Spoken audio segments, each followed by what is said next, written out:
Hey everyone, welcome to the Deluise book series channel. I'm Christina Kristinedeluise.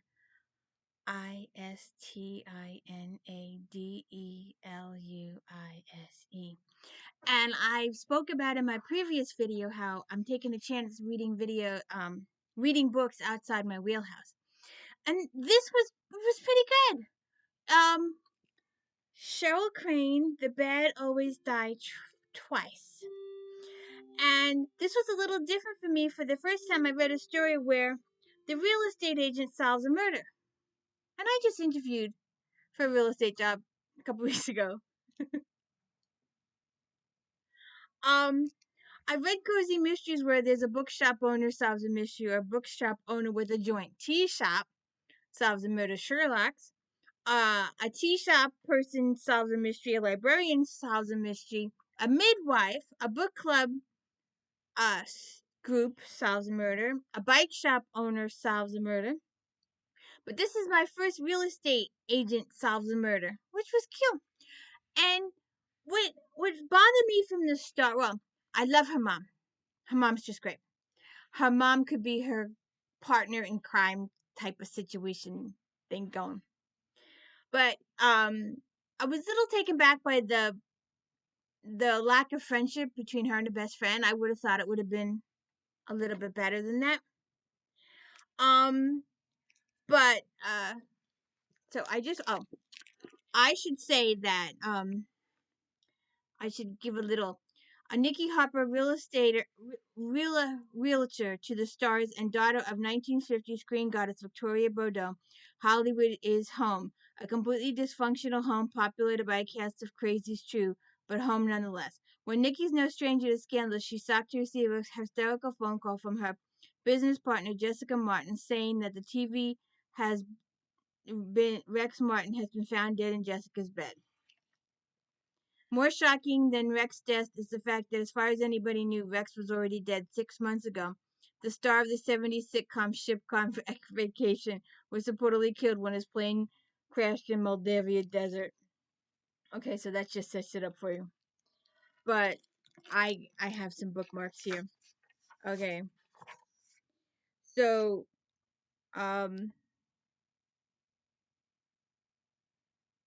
although Rex had played the occasional small role in films over the years, his one true claim to fame had been the lead in an early '70s family comedy set on a desert island.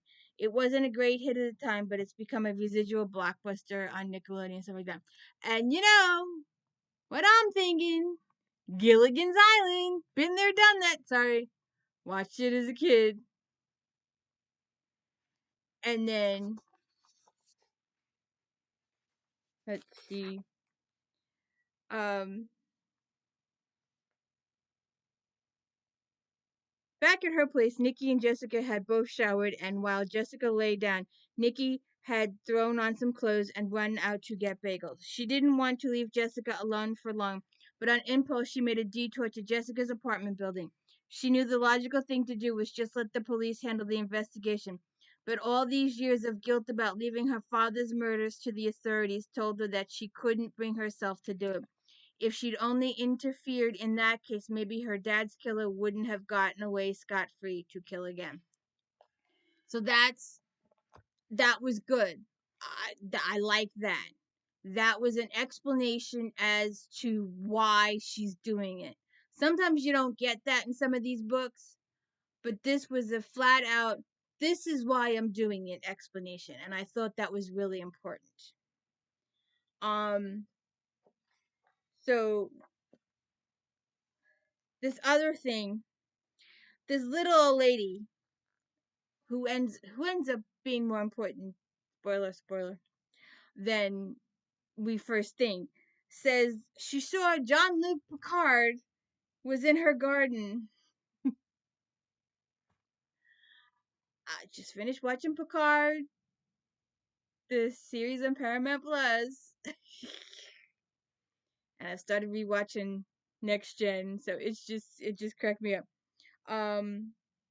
Jean-Luc Picard was in the garden, in the back. I saw him from my balcony. I see a lot from my balcony. 209 sunbathes without his shorts. You know him, don't you? Nikki wasn't sure if she meant the nude sunbather or the TV movie character, She shook her head in confusion. Of course you do. Captain of the Enterprise, the new Star Trek, not the old one. Kirk blew up. She smiled shyly, balancing with one hand so she could wiggle a finger with the other. Very handsome man, that Captain Picard. Wouldn't mind if he beamed himself into my boudoir. You gotta love it. You have got to love it. She's good. She's really good. She's holding your attention. She's throwing all these little pieces in. Alright, let's see. Oh, please. Nikki groaned. Don't tell me you fell for my wife doesn't understand me line. Not again. It wasn't like that. Not this time. He made me feel good, at least at first, she added in a tiny voice. Fine. She's talking to Jessica when she discovers that her friend was not truthful with her. All these little signals.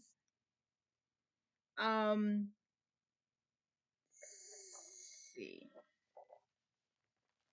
I love this was a good book. This really was a good book.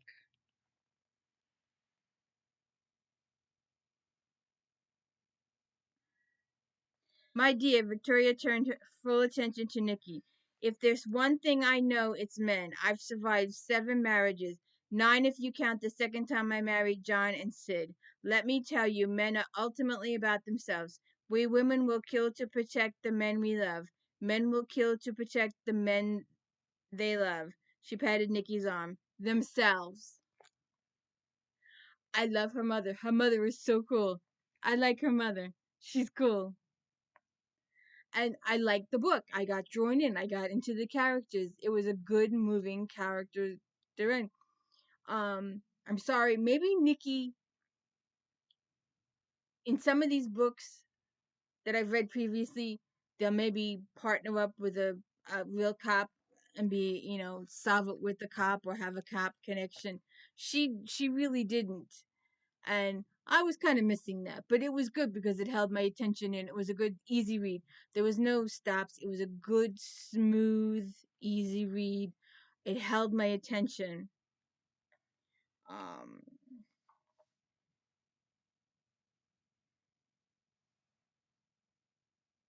I lost my spot.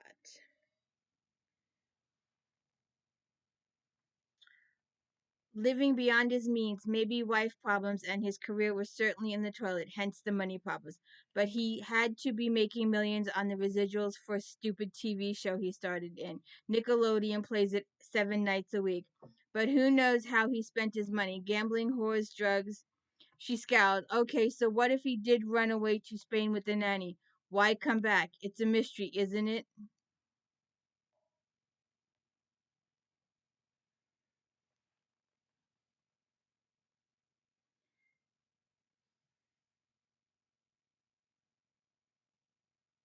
Oh.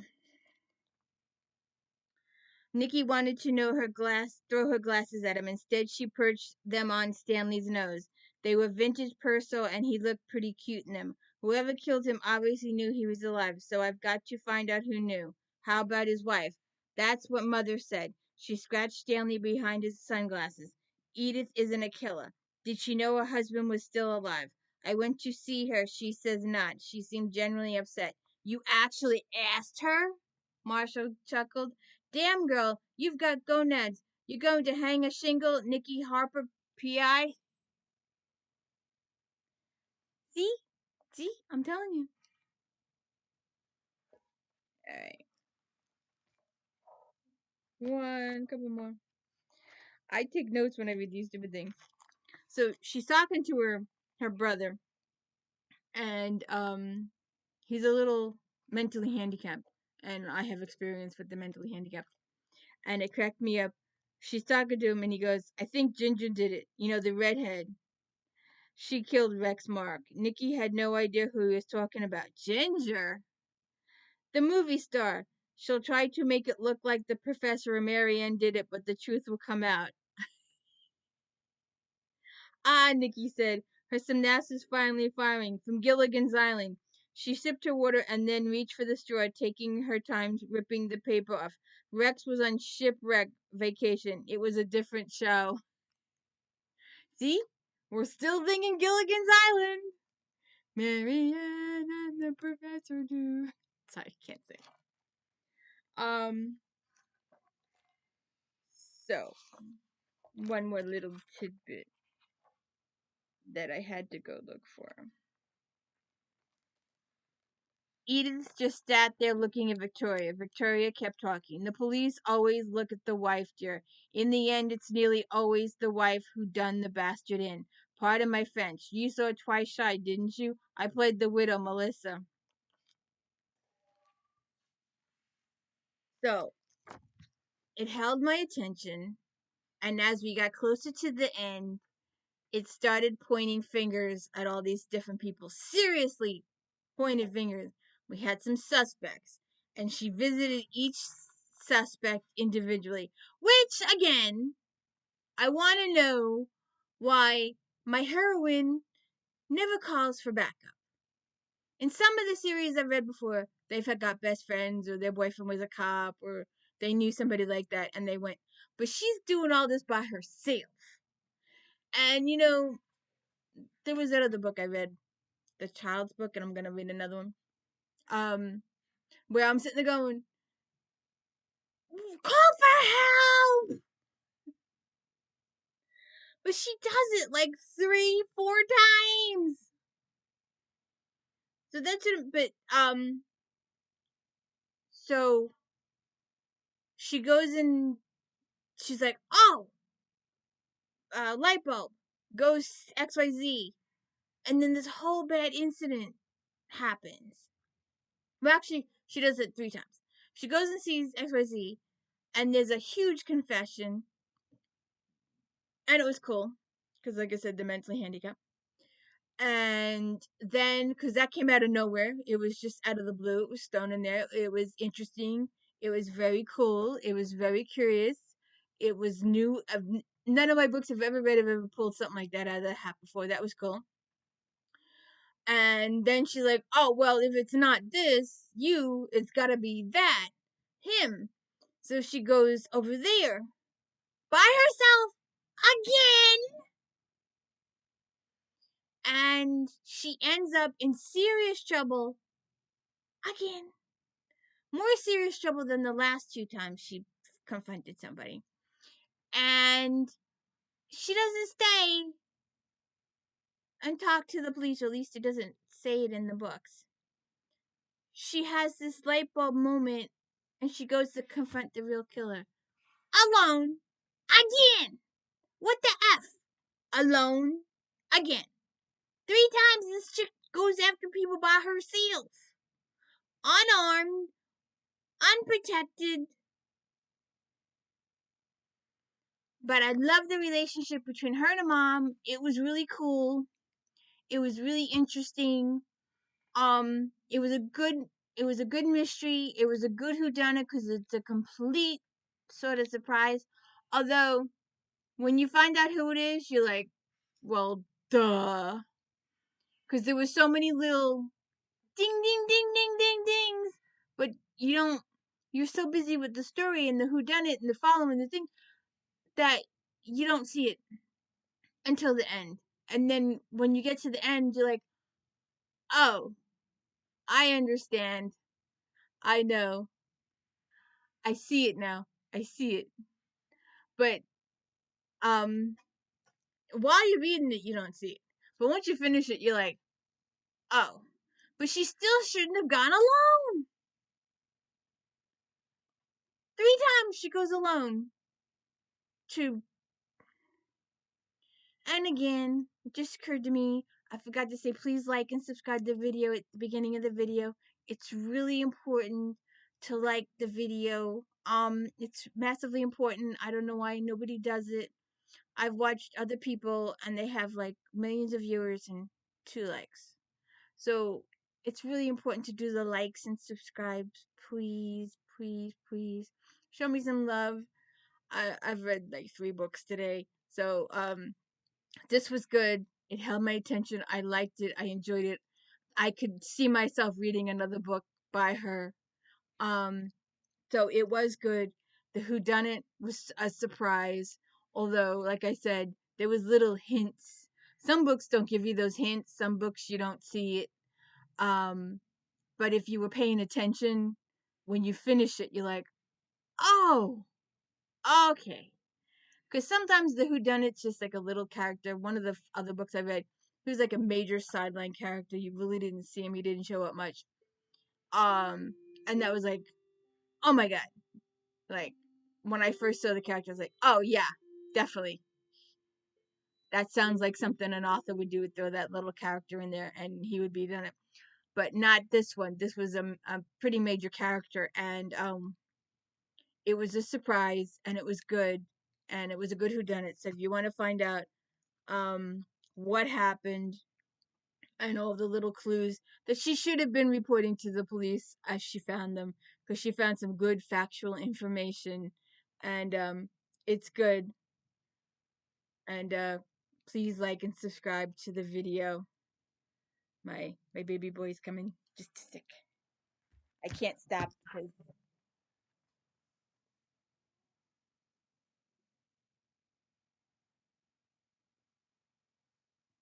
every time I stop a video, I cut myself off. So I'm not gonna do that anymore. Ah, please like and subscribe my videos for my baby. He's getting a little old. So please like and subscribe. Thank you so much.